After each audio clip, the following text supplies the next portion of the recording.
Chỉ biết xui bóng bóng, ngày nay nhưng mau thì vậy bệnh trẻ chui bóng bóng và tham tiết tham mưu là hai ấy ban bóng bóng là xa rồi smart rồi con miên bành hà liên đi từ nọp cho con cỏ chả ngày nay dân bắt đầu từ lượt con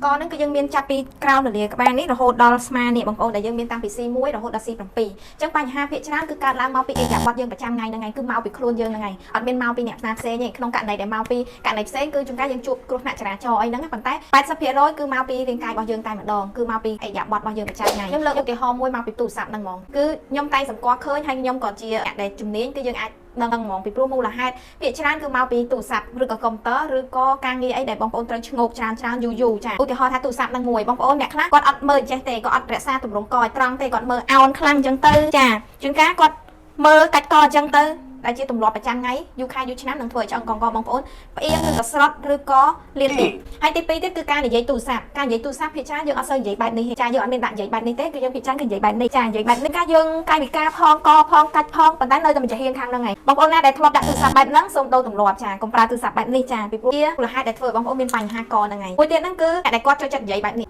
ចាដៃគាត់ធ្វើការទៅប៉ុន្តែកគាត់គៀបចាវាមិនខុសពីទី2ប៉ុន្តែករណីនេះគឺធ្ងន់ជាងដោយសារគាត់ប្រឹងលើកស្មាហើយកគាត់ប្រឹងគៀបចេះហើយយូរហើយដៃគាត់សុខចិត្តធ្វើការចឹងណាចឹងហ្នឹងហើយគ្រោះថ្នាក់បងប្អូនហើយមួយទៀតហ្នឹងគឺបងប្អូនដែលធ្វើការងារដូចជាថាត្រូវច្រានសាច់ឬក៏ធ្វើការងារអីដែលត្រូវអោនយូរចឹងក៏នេះជាបញ្ហាដែរចឹងវិធីដោះស្រាយគឺយើងមាននៅគីមសានរបស់យើងទាំងការហាត់ទាំងការព្យាបាលគឺយើងមាននៅគីមសានទាំងអស់ចឹងបងប្អូនដែលជួបបញ្ហាហ្នឹងសូមរួមរកគីមសាននៅថ្ងៃនេះ Chat show page ឬក៏ comment នៅក្នុងវីដេអូនេះដើម្បីរកដំណោះស្រាយនៅគីមសានអាចជួយបងប្អូនពីបញ្ហាគៀបឆ្អឹងកងកនឹងបានអរគុណ